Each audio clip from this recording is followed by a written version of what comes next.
everybody, it's Mara and it's Sharing Wellness Promoting Health Wednesday, and tonight we're going to talk about setting realistic goals in the 10 steps from patient to person from the American Chronic Pain Association. We talked about accepting the pain.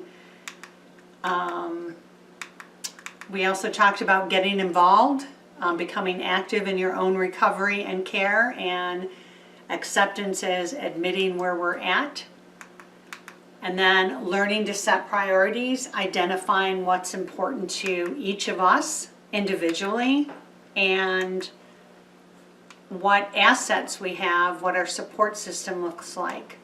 So now we're going to talk a little bit about setting realistic goals. So when you're dealing with pain, it can often take away your ability to perform certain tasks as well as your desire to achieve them. You get kind of like, worn out.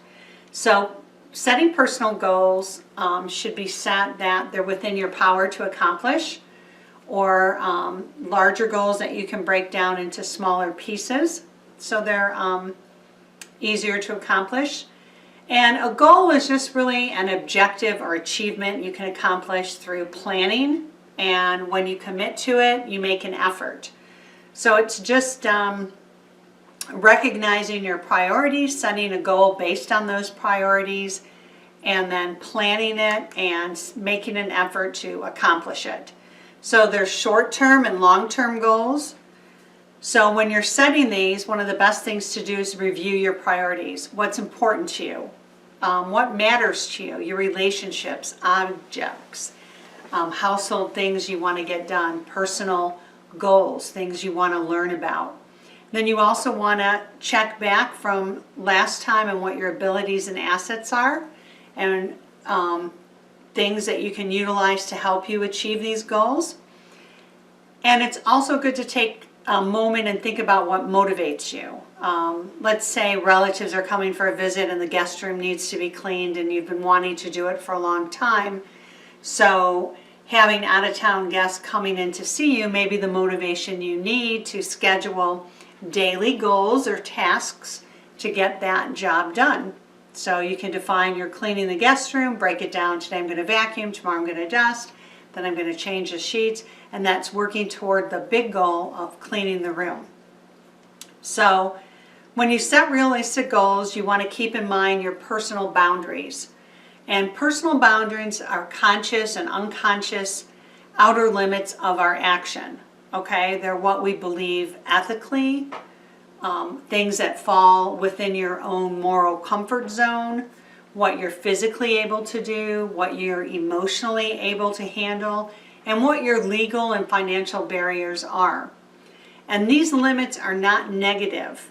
They're just to look at the things that make up your personal boundaries, identify them, so you know where you're at.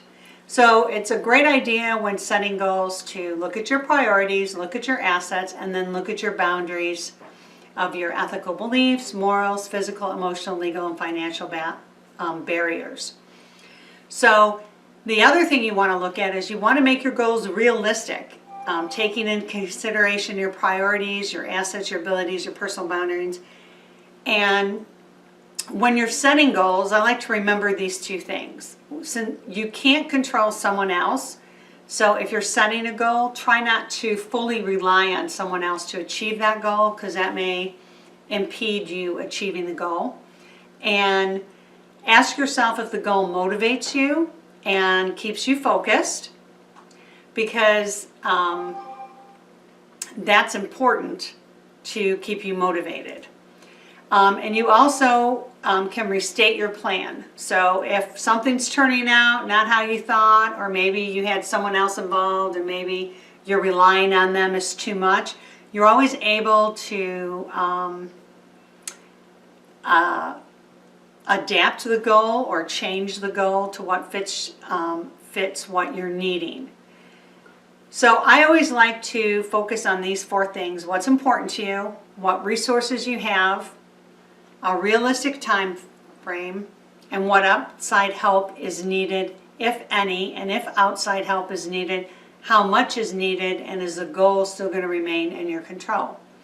So it's really important that you just start, you plan for your success, you review your progress, and you build on it. That's really all there is to setting a goal. It's taking everything we've learned from acceptance, getting involved, understanding where we're at and where we want to go, and then identifying what's important to us and the tools that we have to help us, and then determining what we want to accomplish and what we want to do. So that's basically all there is to setting realistic goals. I hope that you found that helpful. It is Cinco de Mayo, so happy Cinco de Mayo, everybody, and we'll catch you next week. Thanks.